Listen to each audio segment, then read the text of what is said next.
There is a hidden way of taking away blemishes that most creators overlook when retouching, and I'm going to show you how you can use the patch tool to take away blemishes from an image when retouched. When we create our frequency separation, what we are going to do next is we are going to take away the blemishes in the image. So when you look at this particular image, we have like the model has like tons of spots on the face, dark spots on the face. So what we are going to do is we're going to select our high frequency layer and we are going to gently remove the spots. But before we do anything, we duplicate our high frequency layer and uncheck it, and we select the other high frequency layer.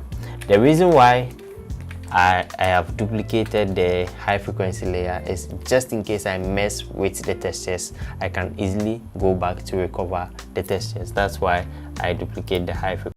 I use the patch tool because I know how to use it and how to get my way around it, because it works like when you select a texture, then you replace it with like a similar texture that is around that particular area or subject.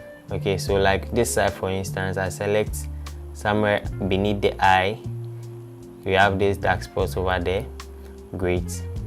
So mind you, we are working on the texture layer, so anything that we are doing is affecting just the textures and not the colors.